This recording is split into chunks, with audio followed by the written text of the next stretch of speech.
ونستعينه ونستهديه ونستغفره ونعوذ بالله من شرور أنفسنا ومن سيئات أعمالنا من يهده الله فلا مضل له ومن يضلل فلا هادي له أشهد أن لا إله إلا الله وحده لا شريك له وأشهد أن محمدا عبده ورسوله اللهم صل وسلم على محمد وعلى آله وصحبه والتابعين بإحسان إلى يوم الدين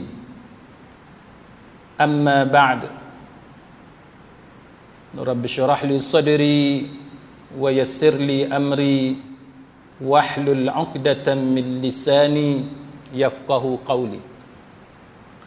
Yang dihormati lagi dimuliakan Al-Fadil Tuan Imam, Tuan Pengerusi, ahli-ahli jawatan kuasa Masjid Ar-Rahim, Titi Tok Bandar, seterusnya tuan-tuan, perempuan, sahabat-sahabiah, muslimin muslimat rahimakumullah. Alhamdulillah, segala puji-pujian hanya bagi Allah Subhanahu wa taala. Salawat dan salam ke atas junjungan besar Nabi kita Muhammad sallallahu alaihi wasallam dan juga ke atas ahli keluarga baginda dan sahabat-sahabat baginda seluruhnya. Kita sambung pengajian kitab Bidayatul Mujtahid yang dikarang oleh Imam Ibn Rushdi. Takhrij kitab kita ni, takhrij dia ialah oleh Ahmad Abu Al-Majdi. Jadi pada malam ni kita masuk pada tajuk iaitu masalah yang ketujuh, mengusung mayat dan juga keadaan hilang akal. Ini ialah masih lagi dalam masalah-masalah ataupun isu yang dihuraikan, yang dikemukakan oleh Imam Ibn Rushdi. Dan sebagaimana yang kita belajar sebelum ini, pendekatan kitab kita ini yang disusun oleh Imam Ibn Rushdi, dia lebih kepada fiqh muqarran, fiqh perbandingan. Maka dia bawalah pendapat-pendapat, dan sebagaimana yang kita sebut sebelum ini, pendapat yang dia bawa ni boleh kata dia sentuh hampir semualah. Contohnya perbezaan pendapat yang kita panggil sebagai ikhtilaf ataupun khilaf yang mu'tabar, dan juga khilaf yang ghair mu'tabar. Yang mu'tabar pun dia cerita, yang syaz, pendapat yang ganjil, yang orang tak pakai pun, yang kita tak pakai pun dia cerita juga. Ini antara keunikan kitab Bidayatul Mujtahid yang disusun oleh Imam Ibn Rushdi. Cuma saya olah, saya simplify lah supaya sesuai dengan keadaan kita. Maka pada malam ni kita akan masuk pada masalah yang ketujuh, iaitu persoalan berkenaan mengusung mayat dan apa-apa yang berkaitan dengan mayat, apakah itu membatalkan wuduk ataupun tidak. Maka Imam Ibn Rushdi dalam kitab kita ini dia menyatakan sebahagian ulama mengeluarkan pendapat yang syaz. Dia kata ada pendapat yang syaz, pendapat yang ganjil, yang mana mereka mewajibkan wuduk kerana membawa mayat. Kita di Perlis ni ada tak siapa-siapa yang kalau bawa mayat, usung mayat, kira wajib, kan? Kira sampai tahap wajib berwuduk semula? Rasanya boleh kata tak ada kot, kan? Bagi kita, kita mengusung mayat itu tidak membatalkan wuduk. Tetapi kalau kita dengar ada orang kata usung mayat, kan, kita bawa mayat itu membatalkan wuduk, kita kena ambil wuduk baru kalau kita nak semayang, maka ketahuilah bahawa Imam Ibn Rushdi menyatakan dalam kitab ini bahawa itu adalah pendapat syadz, pendapat yang ganjil. Isu ini dia bukan khilaf yang mu'tabar. Ya, ada pendapat, ada khilaf, tapi pendapat itu adalah pendapat yang ganjil, yang tak perlu kita nak raikan. Jadi bagi kita, dan boleh kata hampir semua kita di Malaysia ini, kalau kita bawa mayat, kita usung mayat, itu tidak membatalkan wuduk kita. Baik. Tetapi bila kita belajar fiqh muqarran ni tuan-tuan, kita nak tahu pasal apa ada pendapat syaz ni. Apa dalil yang mereka guna pakai?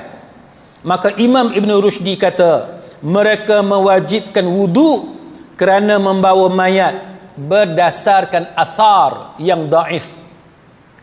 Berdasarkan athar yang daif, iaitu man ghassala al-mayyita falyaghtasil wa man hamalahu falyatawadda. Ini ada athar yang daif. Man ghassala al-mayyit, siapa-siapa yang memandikan mayat. Kalau kita ni, kita panggil tukang mandi mayat lah. Sini upah berapa mandi mayat? 200. Lebih kurang Penang jugalah. Perlis dengan Penang ni lebih kurang lah. Mandi mayat 200. 200 tak kira berapa orang mandi ke, seorang mandi tu bagi 200, kira macam mana? Mana untuk urusan tu 200 lah, ikut dia lah. Ikut dia lah. 200. Baik.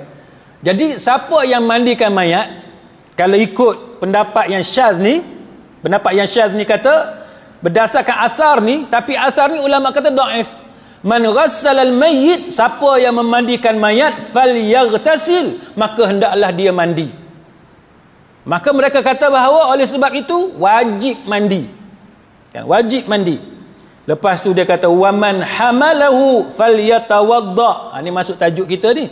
Dan sesiapa yang mengusung mayat, siapa yang bawa mayat dia usung, maka hendaklah dia berwuduk. Maka berdasarkan kepada asar ini, pendapat yang syadz ini mengatakan bahawa batal wuduk dan dia wajib memperbaharui wuduk kalau dia nak semayang ataupun ibadat yang perlu kepada wuduk.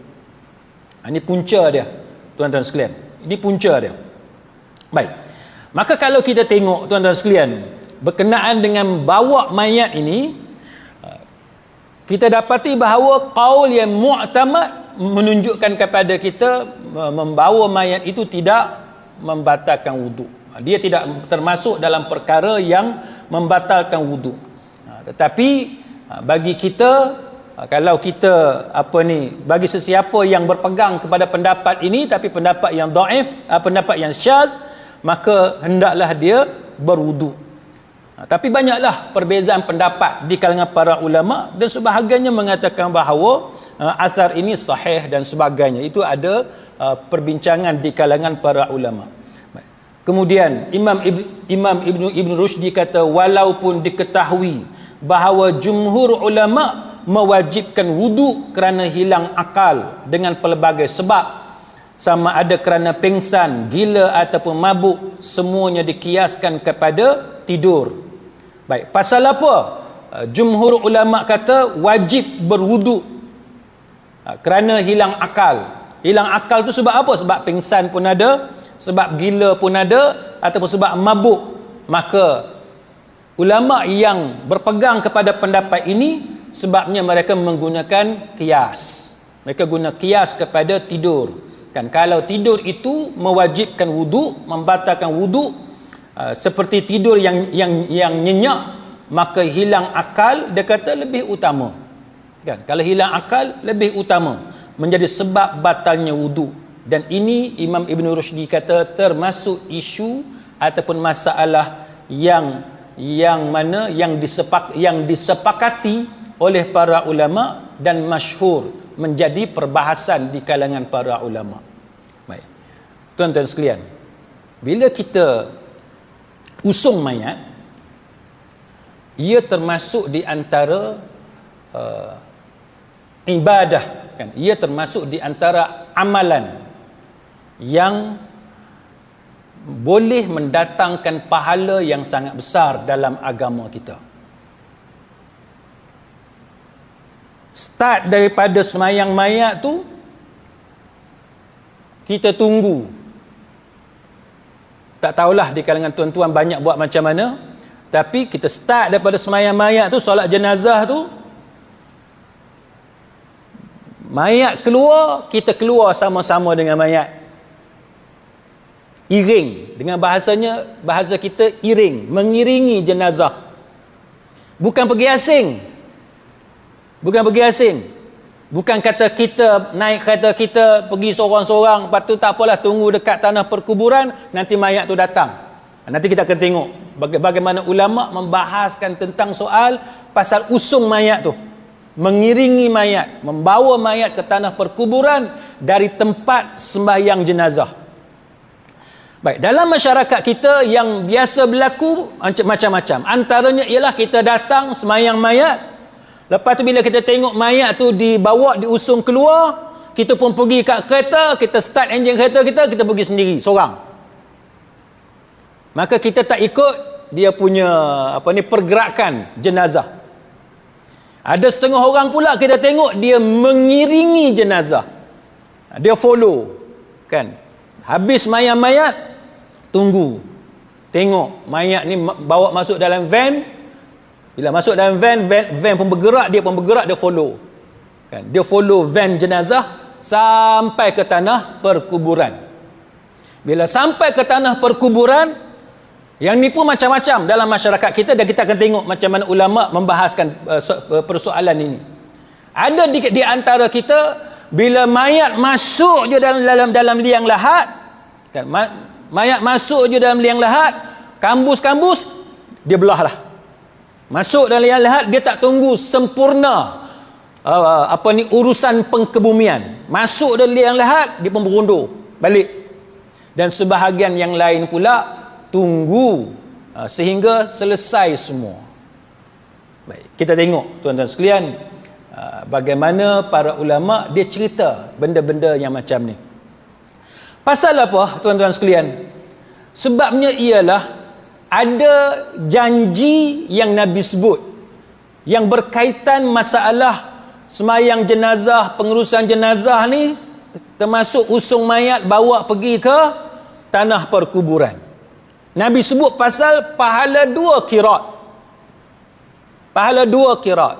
Dan pahala 2 qirat ni ada riwayat yang menunjukkan bahawa 1 qirat tu saiz hak paling kecil adalah sebesar bukit Uhud. Bukan hak paling besar, hak paling kecil. Maknanya 1 qirat paling kecil, paling lekeh yang kita akan dapat, 1 qirat besar dia adalah bukit Uhud. Tuan-tuan tahu bukit Uhud yang mana? Ada orang dia cakap kat saya, dia kata, "Ustaz, bukit Uhud kecil ya?" Dia kata. Bukit Uhud kecil. Dia confuse bila sampai bas tu, kan? Bila sampai dengan bas tu, hak tinggi tu ke hak pakai dia naik ambil gambar tu, kan? Bukit Uhud ni tuan-tuan, Jabal Uhud ni hak tinggi tu, yang nampak kemerahan tu, kan? Kalau kita duduk di Madinah, duduk hotel tu, kita boleh tengok, kan? Nampak besar tuan-tuan. Pahala 1 qirat paling kecil ialah sebesar bukit Uhud. Pahala ni tuan-tuan, masalah dengan pahala ni benda yang kita tak nampak. Nak kata pahala ni dibentuk macam mana, kita tak tahu benda tu. Tapi yang kita boleh yakin untuk cakap pada orang, pahala ni kalau nak banding dengan duit, kalau nak banding dengan emas, nak banding dengan benda atas dunia, tak ada tolok banding dia. Tu pahala.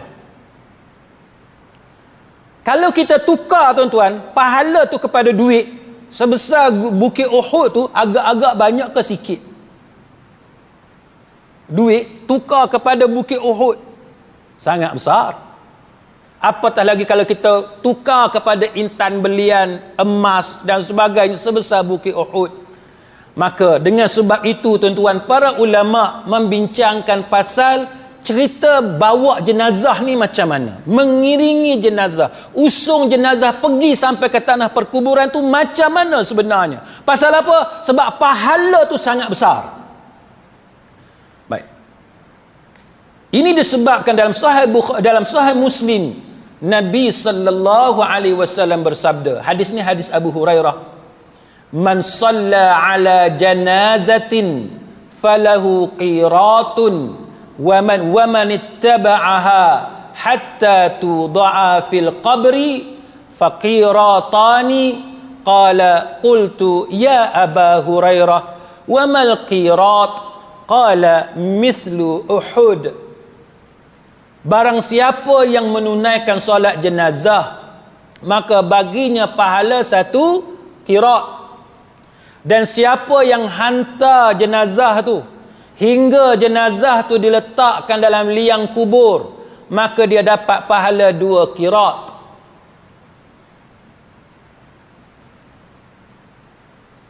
Lalu ditanya, ya Aba Hurairah, wahai Abu Hurairah, wamal qirat? Yang kata qirat ni apa dia? Yang kata qirat ni apa dia? Maka dia jawab, qala mithlu Uhud, seperti gunung Uhud. Sekarang timbul soalan. Kita sampai dekat masjid, solat jenazah dah selesai dah.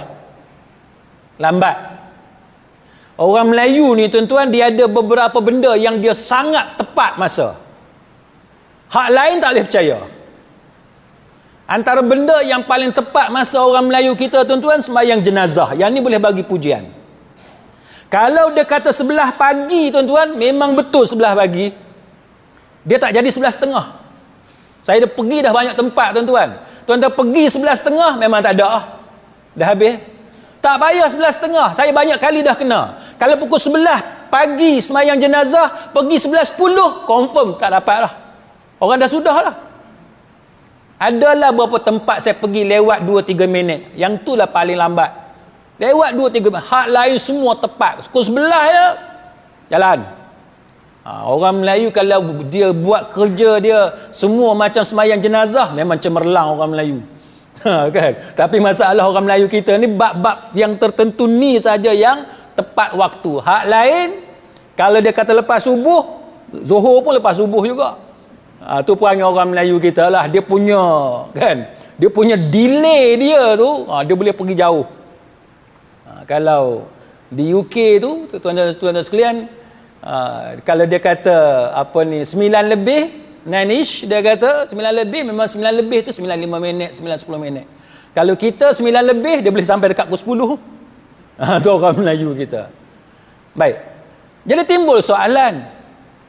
Sebab qirat ni, masalah qirat ni, pahala besar ni, siapa nak lepaskan pahala besar? Kita sampai lambat dekat masjid. Kata sembahyang jenazah pukul 11 pagi, kita sampai 11.30, habis dah. Orang dah husung dah mayat, pergi ke tanah perkuburan.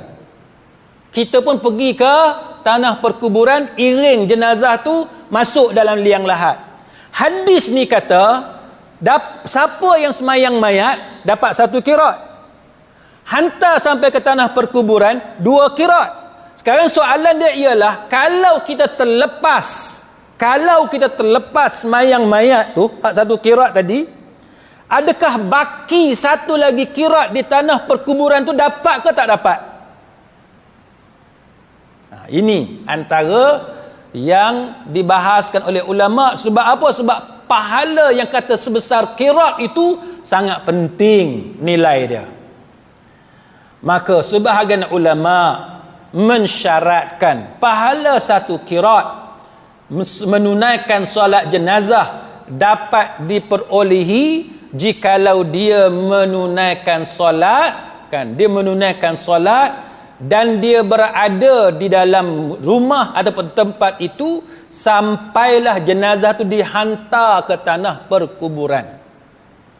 Maksudnya ialah, ada juga ulama kata nak dapat 1 pahala qirat tu pun tak boleh kita sembahyang mayat, sudah sembahyang mayat, Assalamualaikum warahmatullahi, start kereta balik, tak boleh. Ini pendapat sebahagian ulama.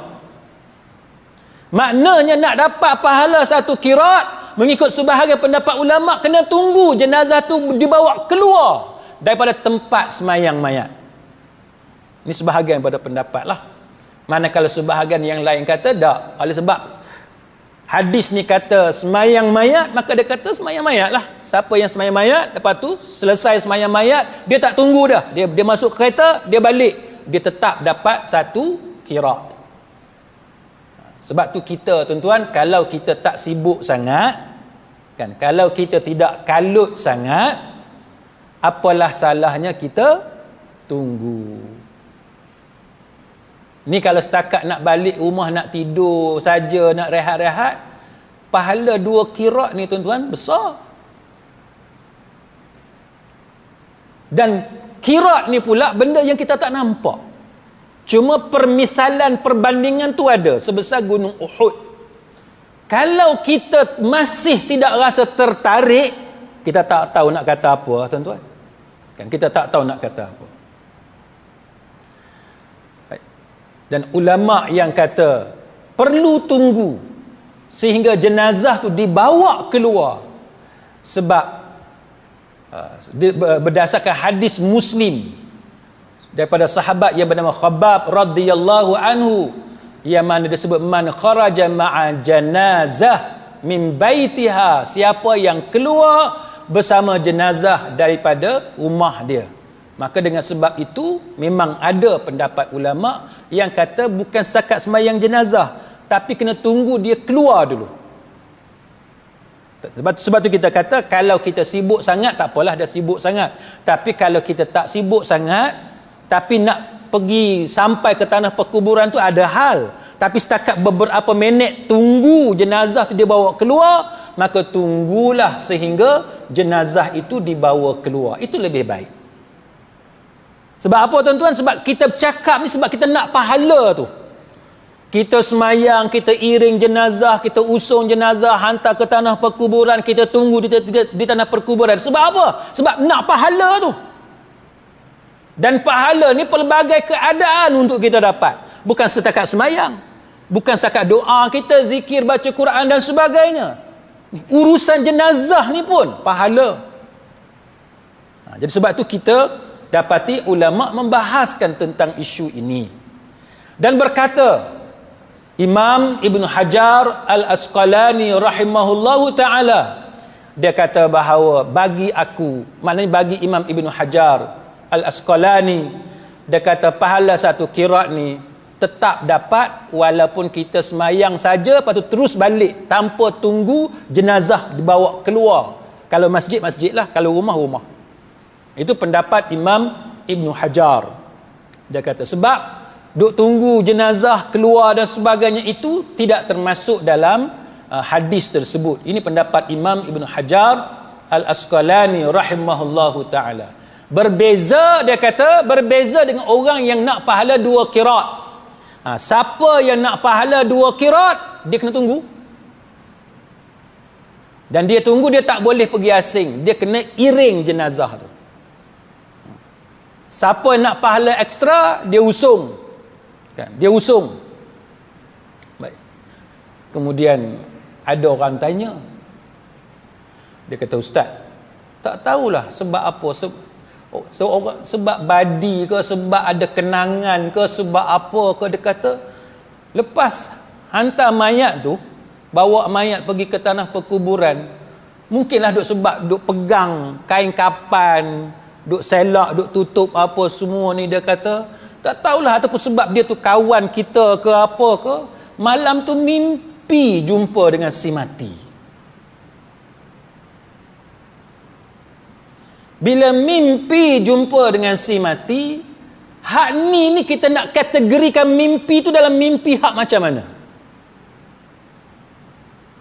Adakah kita nak kategorikan mimpi tu ke dalam mimpi yang benar, yang mana kita akan cerita dekat kawan kita, dekat ahli keluarga kita apa semua, ataupun ia termasuk dalam mimpi yang buruk,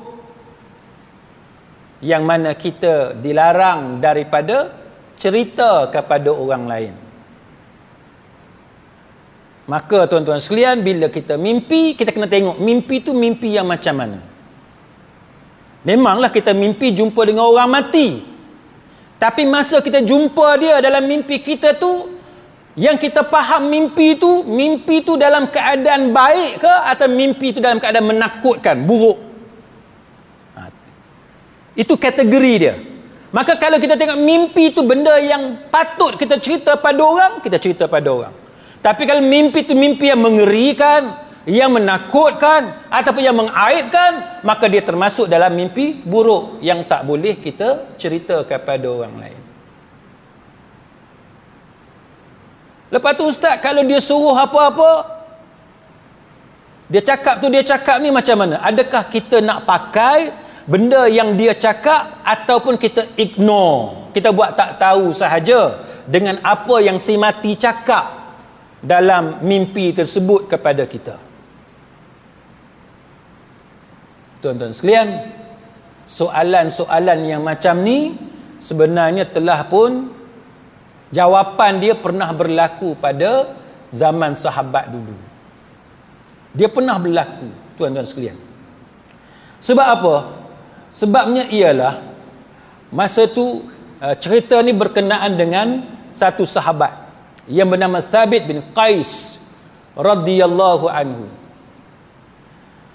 Cerita pasal kita mimpi jumpa dengan orang mati ni kita tak tahulah. Mungkin sebab kita close friends kan, kawan akrab, mungkin sebab kita ni ada kenangan tertentu dengan dia, mungkin sebab dia ni memang hari-hari kita duduk makan minum bergurau dengan dia, macam-macam sebab lah, dia boleh jadi. Maka para ulama menceritakan kepada kita tentang hal ni kan, tentang hal ni. Yang pertamanya kita jawab dengan apa yang dijawab oleh Imam Ibn Qayyim Al-Jauziyah rahimahullahu ta'ala dalam kitab di Ar-Ruh. Kitab Ar-Ruh Imam Ibn Qayyim ini pun ada juga ulama yang tak berapa setuju kandungan dia. Tetapi saya cerita kepada tuan-tuan, kemudian terpulang kepada tuan-tuan sama ada tuan-tuan boleh terima ataupun tidak. Tapi ini ulama yang besar lah, Imam Ibn Qayyim Al-Jauziyah rahimahullahu ta'ala. Tapi pendekatan dia Imam Ibn Qayyim bila dia tulis Ar-Ruh, dia tidak strict sebagaimana kitab-kitab sebelum tu. Jadi benda-benda yang dhaif pun ada dalam tu dan sebagainya. Tak apalah. Tapi saya cerita kepada tuan-tuan tentang bagaimana stand yang diambil oleh Imam Ibn Qayyim Al-Jauziyah kalau kita bermimpi jumpa dengan orang mati, sama ada hak kita usung tadi ataupun yang kita hantar tadi, ataupun mana-manalah kawan kita ke, ahli keluarga kita ke yang meninggal dunia, tiba-tiba kita mimpi jumpa dalam kita mimpi jumpa dalam tidur kita dengan si mati ini.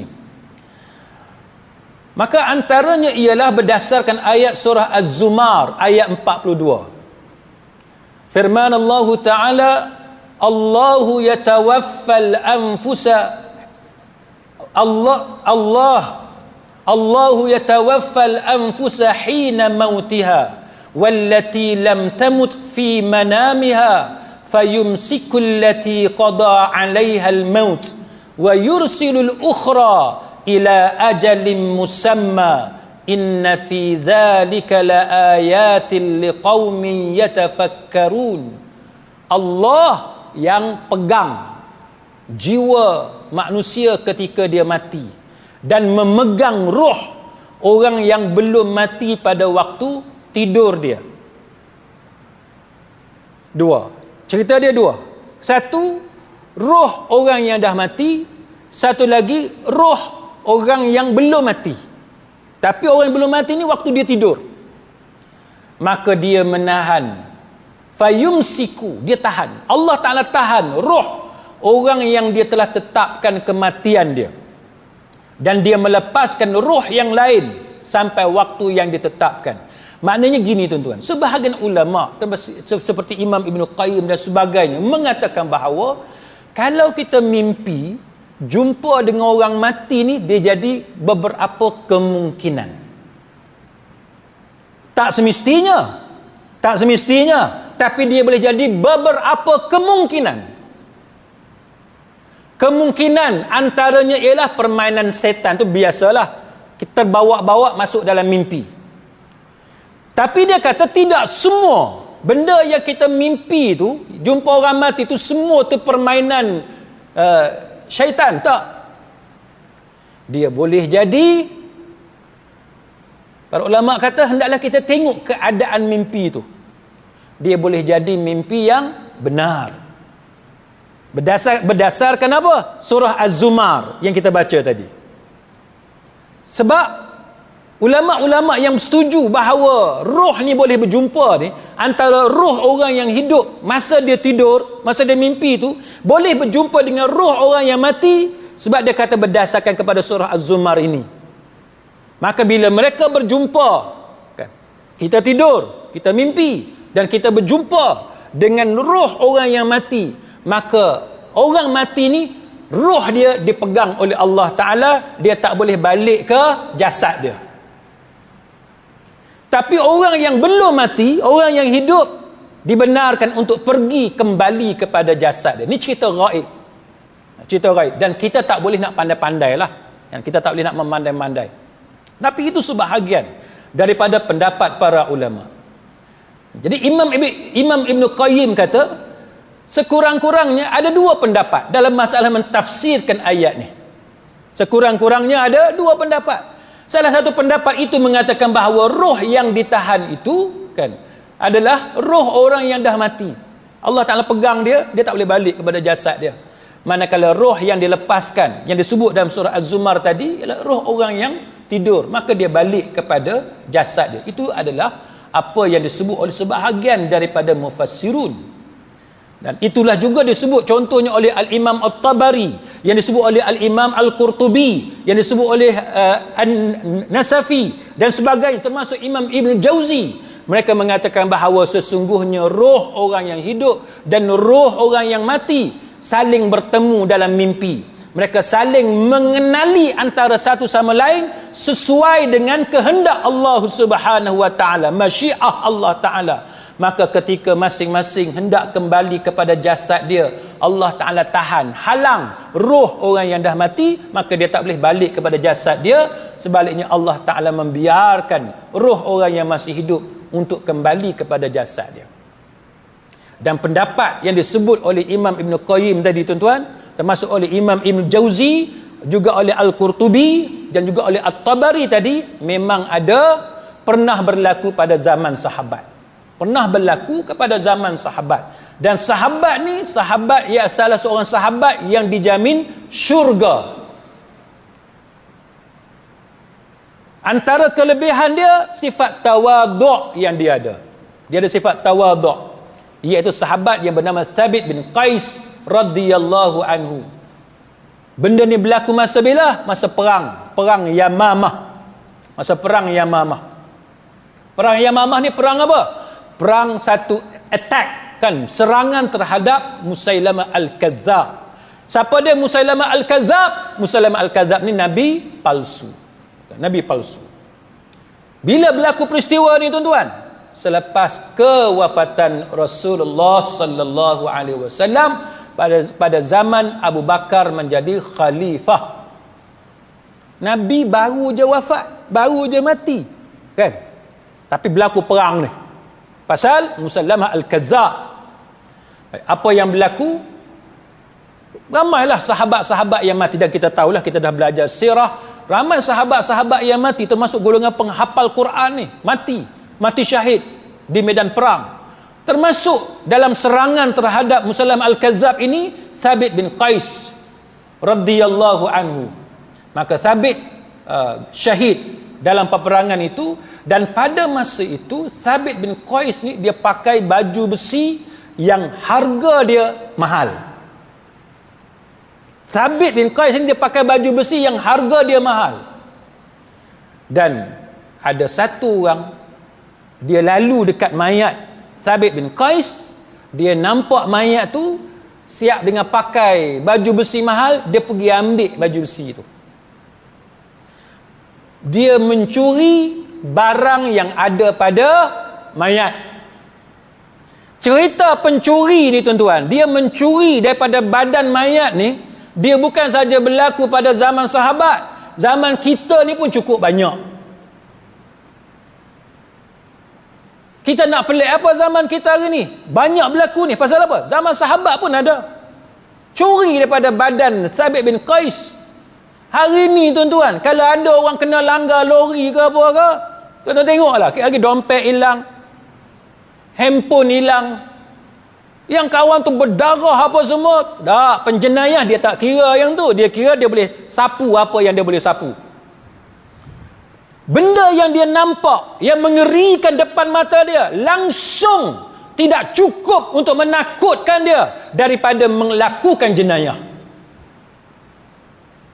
Kita tuan-tuan, kita ni bab kesian tu satu, kesian kepada mangsa kemalangan tu satu. Satu lagi, kita tengok dengan dahsyatnya tu, kita tak tergamak tuan-tuan nak buat satu lagi jenayah. Soal kesian kepada mangsa kemalangan, yes, kesian satu, tapi kita sendiri pun takut. Dengan keadaan macam tu, kita nak pergi buat jenayah, kita takut. Maka benda lagu ni tuan-tuan memang duk berlaku daripada zaman sahabat sampai zaman kita hari ni. Benda ni duk berlaku. Maka apa yang berlaku tuan-tuan, orang ni dia pergi ambil baju besi Thabit bin Qais. Lepas tu ada satu orang bermimpi, dia didatangi oleh Thabit bin Qais. Dalam mimpi tu dia berjumpa dengan Thabit, dan Thabit berpesan kepada orang tu dalam mimpi tu, dia kata, aku wasiatkan kepada kamu. Dia kata, aku wasiatkan, aku pesan kepada kamu, dan jangan kamu kata ini hanya mimpi karut. Jangan kata ni mimpi karut. Dia kata, yang menyebabkan kamu tak peduli pasal mimpi ni. Jadi dia pesan awal-awal lagi. Maka Thabit bin Qais dalam mimpi tu, dia bagi tahu kepada orang yang bermimpi tu, dia kata, bila aku mati, ada satu orang, dia melalui jenazah aku dan dia ambil baju besi aku. Dia pun tunjuklah tempat tu, dan dia kata tempat dia duduk tu, di khemah tu ada kuda yang dia gunakan untuk aktiviti dia, dan dia letakkan satu bekas atas baju besi aku. Mana bekas tu kalau letak atas tu tak nampak baju besi. Jadi baju besi ni tersorok, tersembunyi di bawah bekas, dan di atas tu ada pelana, dia kata.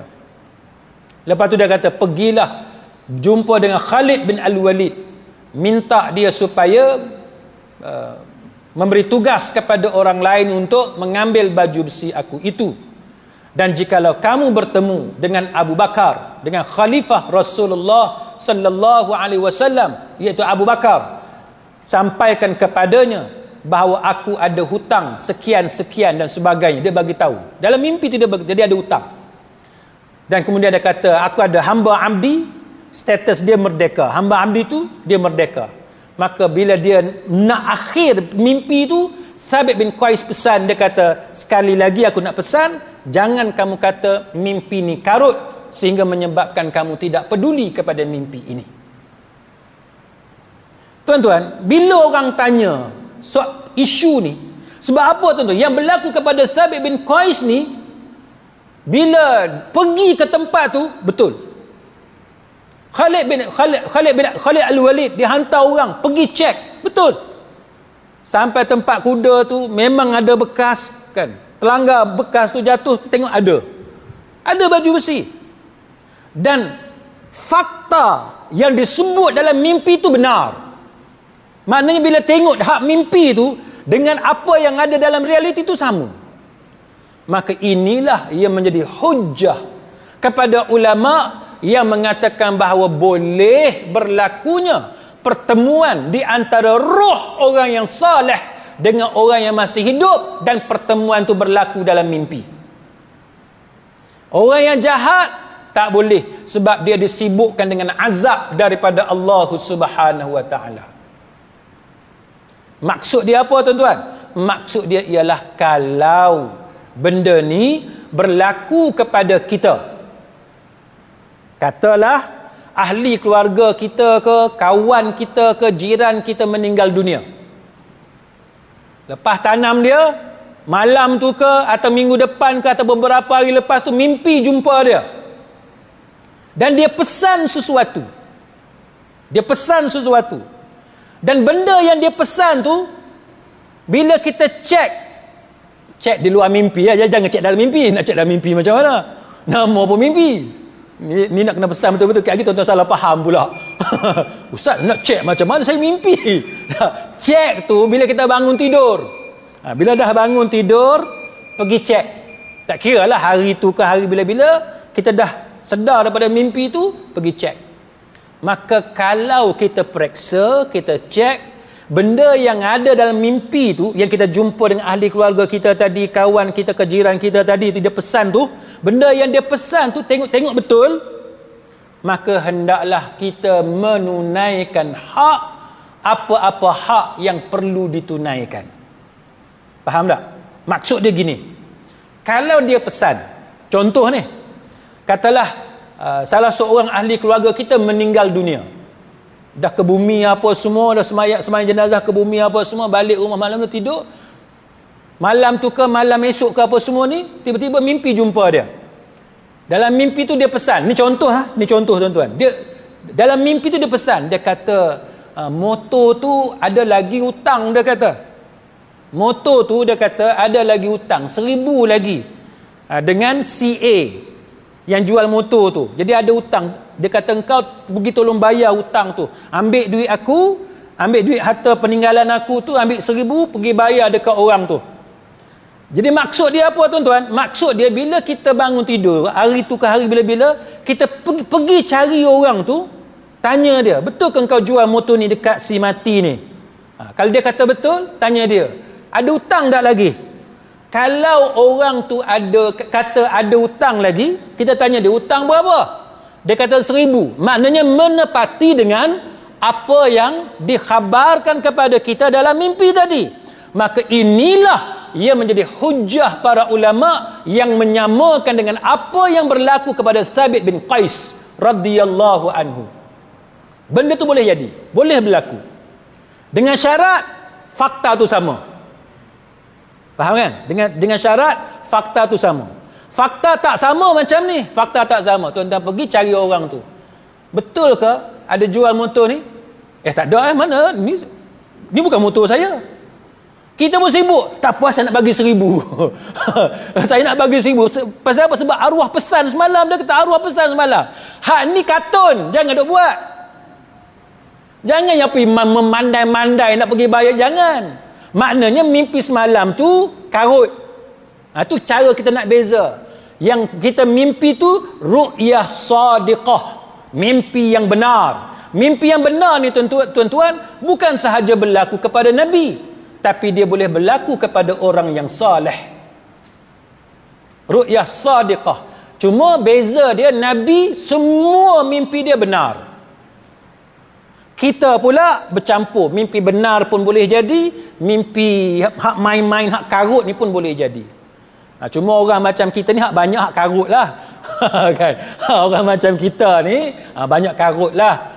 Tapi kita tak nafi bahawa boleh berlaku ru'yah sadiqah, mimpi yang benar. Jadi nak beza macam mana? Cara nak beza ialah pergi cek. Benda yang berlaku dalam mimpi, pergi cek. Kalau betul, maka tunaikan hak tadi. Dan juga dengan syarat bahawa apa yang disuruh itu tidak bertentangan dengan hukum syarak. Kalau apa yang disuruh ataupun yang diceritakan dalam mimpi itu bertentangan dengan hukum syarak, wajib kita abaikan mimpi itu. Contohnya dia kata dalam mimpi itu kita jumpa dengan mak kita, contohnya kan, arwah mak kita kata, tu harta aku tu aku nak bagi kat hang seorang je, dia kata. Kat adik-adik hang pun jangan bagi lah, dia kata. Kita bangun pagi esok tu rasa kan? Bangun pagi esok tu rasa, tuan-tuan, hak mimpi lagu tu wajib kita abaikan. Sebab apa? Sebab dia berkaitan dengan hak waris si mati, iaitu adik-beradik kita kan, adik-beradik kita, abang kita, kakak kita, semua tu waris kepada si mati. Maka kita tidak boleh mengikuti apa yang disuruh dalam mimpi itu. Jadi itu cara kita nak bezakan di antara ru'yah sadiqah, mimpi yang benar, yang boleh juga berlaku kepada kita sebagai orang-orang yang saleh dengan izin daripada Allah Subhanahu wa taala, dan boleh jadi juga mimpi itu mimpi yang karut kan, yang wajib kita jauhi. Baik. Jadi ini antara apa yang disarankan oleh para ulama. Cuma ada pesanan bagi sesiapa yang mengalami pengalaman seperti ini, dia kena tahu bahawa para ulama mengatakan bahawa soal roh ialah semuanya dalam rahsia Allah Subhanahu wa taala, dalam ilmu Allah Subhanahu wa taala. Dalam surah Al-Isra, Allah Taala dah bagi tahu awal lagi kepada kita ayat 85, iaitu wa yas'alunaka 'anir ruh, dan mereka bertanya kepada kamu wahai Muhammad tentang ruh. Qulir ruhu min amri rabbi, katakanlah ruh itu daripada urusan Tuhanku. Jadi kita ni tuan-tuan, kalau bab ruh ni jangan nak memandai-mandai. Jangan nak memandai-mandai. Jadi kalau tak pasti, abaikan. Kan? Kalau benda yang kita tak pasti, benda yang kita nampak macam karut, macam benda yang tak logik dan sebagainya, jangan kita terlalu menurut perasaan hati kita, jangan. Kan? Sebab roh ni adalah urusan Allah, dan Allah Ta'ala kata wa ma utitum minal ilmi illa qalila. Allah Ta'ala kata, dan kamu tidak diberikan ilmu pengetahuan melainkan sedikit sahaja. Ini adalah apa yang diberitahu kepada kita oleh Allah Subhanahu wa taala. Akhir sekali tuan-tuan, saya nak pesan satu benda. Bila kita bercakap pasal mayat ini, pengurusan jenazah, kita tahulah bahawa sekarang ni ke musim Covid. Tuan-tuan baca berita, SPRM ada tangkap kaki tangan hospital. Pasal apa? Tangkap kaki tangan hospital. Rupa-rupanya diorang ni macam ada syndicate. Dia ada package. Oh, azan. Minta maaf. Ada bagi peluang untuk azan. Silakan.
Sedang hadirin mukminin, akhir sekali berkenaan dengan jenazah ni, pengurusan jenazah ini, saya nak pesan satu benda. Oleh sebab kita tahu, kita sedia maklum bahawa pengurusan jenazah sebenarnya tidak percuma. Sebenarnya tidak percuma sebab banyak kos yang terlibat. Dan sebagaimana yang saya sebut tadi, dalam negara kita pun pihak berkuasa seperti SPRM, dan ini dilaporkan dalam berita, bagaimana ada hospital yang tertentu yang kaki tangan dia ditangkap oleh SPRM. Sebab apa ditangkap, tuan-tuan? Sebab dalam pengurusan jenazah ni macam-macam lah, termasuk soal nak mandi mayat dan sebagainya, semua itu ada upah dia, ada upah. Jadi orang yang bekerja di hospital ni, dia ambil commission. Sebab itu di setengah-setengah hospital dia tak suka kalau ada NGO yang menganjurkan package pengurusan jenazah secara percuma. Dia tak suka. Sepatutnya kalau orang nak buat package pengurusan jenazah secara percuma ni, sepatutnya kita semua suka. Sebab percuma. Kan tolong orang mati, tolong keluarga si mati dan sebagainya, meringankan beban mereka. Tapi realiti hidup kita hari ini, tuan-tuan, bukan semua orang suka. Kita mungkin suka, tapi orang lain mungkin tak suka. Sebab ia menjejaskan mata pencarian mereka. Sebab kalau dia pas satu kes kepada, katalah satu company ataupun kepada satu tim, satu kumpulan yang charge beberapa ratus sebagai contoh, dia ambil commission 20% ke berapa persen, maka kalau satu hari itu ada berapa kes, berapa banyak duit masuk. Maka inilah yang menyebabkan SPRM mengambil tindakan dan menangkap beberapa kaki tangan hospital tersebut. Jadi ini antara perkara yang malangnya dia berlaku di kalangan kita orang-orang Islam. Baik, maka kita nak sebut di sini, tuan-tuan, kita akui bahawa soal gali kubur, kan, mandi mayat, kafan dan sebagainya itu dia melibatkan kos, kan, melibatkan kos. Maka ramai orang dia nak tahu, kan. Contohnya apa hukum kita membayar kepada orang yang mandikan mayat? Itu kontrak apa tu? Kan? Apa hukum kita membayar kepada tukang gali kubur? Itu pakai kontrak apa? Maka di sini para ulama menyenaraikan kepada kita supaya kita faham status pemberian tadi. Baik, katalah orang yang buat kerja tu dia tak minta apa-apa. Katalah orang yang uruskan jenazah tu dia tak minta apa-apa. Kemudian kita yang bagi duit dekat dia. Dia tak minta dan dia tak charge. Kita nak bagi kepada dia, tak kira lah sebagai driver ke sebagai apa ke, dia tak kenakan charge, dia tak minta upah, tapi kita nak bagi kepada dia duit 100 ke 200 ke 500 ke apa-apalah kita nak bagi. maka itu dipanggil hadiah. Yang tu nak kena beza. Itu dipanggil hadiah. Dan orang yang terima hadiah memang dianjurkan untuk terima, jangan tolak. Orang bagi, kita dianjurkan untuk terima. Satu lagi dia panggil upah. Kan, upah. Kita panggil orang ni, kita kata, Haji, ni ada kematian ni, minta Haji ni uruskan soal mandi. Dia kata boleh, bayar dia 200. Kan, 200. Maka itu upah. Ataupun memang dalam kampung kita tahu dia memang ambil upah, jadi kita dah faham sendirilah. Kalau kita suruh dia memang kena bayar upah. Itu dia panggil upah. Jadi hadiah dengan upah ni beza. Yang tu tuan-tuan kena tahu. Hadiah dengan upah dia beza. Apa yang beza? Apa yang sama? Yang sama ni dua-dua tu halal. Itu sama. Dua-dua tu halal. Tuan-tuan buat kerja sukarela, tuan-tuan tak kenakan charge. Mandikan mayat sukarela, jadi apa sekalipun sukarela, tak kenakan charge. Tapi orang bagi hadiah, itu halal. Sama dengan upah. Upah pun sama, halal. Tuan-tuan charge RM100, RM1,000, jadi pakar bedah, dia boleh dapat gaji RM20,000 dan sebagainya. Potong rumput, charge RM50, itu halal. Jadi upah dengan hadiah dia sama-sama halal. Boleh, harus kita laksanakan transaksi yang macam tu. Dua-dua halal. Yang membezakan antara dua ini, dia ada beza. Tadi ada persamaan, tapi dia ada beza. Yang membezakan antara dua ini ialah dari segi pahala. Itu beza. Dari segi pahala beza. Tuan-tuan pergi potong rumput. Kan, tuan-tuan pergi potong rumput. Potong rumput kat mana? Potong rumput di kawasan masjid. Sukarela, tak dapat apa-apa. Peluh. Air pun kena bawa sendiri. Kan? Dapat pahala tak? Dapat pahala. Sebab kita buat kerja tanpa upah. Satu lagi, tuan-tuan pergi potong rumput kawasan masjid. Masjid suruh dan masjid bagi upah 200 untuk perhabis keliling masjid, bersihkan kawasan masjid. Dapat upah. Dapat pahala ke tidak? Dapat pahala juga. Sama. Tapi yang membezakan ialah kadar pahala. Orang yang potong rumput dengan percuma tadi, pahala dia lebih banyak daripada pahala yang potong rumput dengan cara dibayar upah. Tapi pahala ni tuan-tuan, kecil-kecil pahala pun besar juga pahala. Sebab orang tu dia cari rezeki untuk anak bini dia. Kan, untuk makan minum dia. Tapi kalau tuan-tuan nak cari pahala, kan, tuan-tuan kata tak apa, aku duit banyak dah. Duit dah cukup dah. Sekarang ni aku nak cari pahala. Maka kalau tuan-tuan betul-betul nak cari pahala dan tuan-tuan duit dah cukup, maka caranya ialah dengan menolong orang tanpa mengharapkan balasan. Orang nak bagi, terima. Tapi jangan mengharapkan balasan. Jangan ungkit kalau orang tak bagi balasan apa-apa, orang tak bagi upah apa-apa. Pasal apa? Sebab kita buat secara sukarela. Itu beza. Faham kan? Nampak kan? Jadi jangan tuan-tuan hina pula orang yang ambil upah, sebab dia halal. Cuma kita bercakap dari segi kadar pahala. Sebab itu disebut kan oleh Imam Ibn Utsaimin rahimahullahu ta'ala, dia kata dalam bab ambil upah kerja-kerja yang macam ni, dia kata boleh, kan, boleh ambil upah dan tidak menjadi masalah, kan, dan tidak menjadi masalah.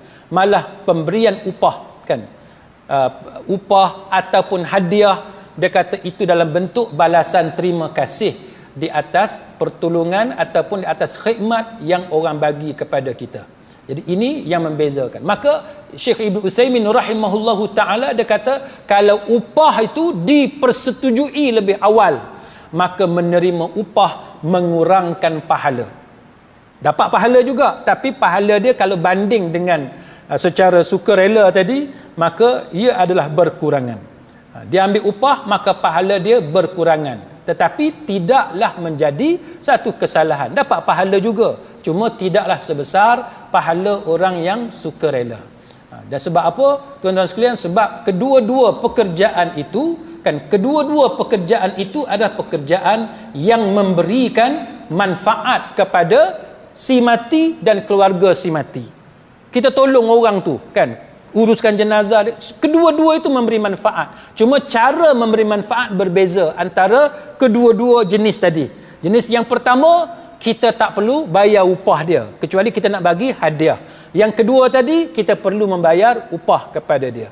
Ya, jadi itulah sedikit sebanyak perbahasan berkenaan dengan mengusung mayat dan juga pengurus yang berkaitan dengan pengurusan jenazah.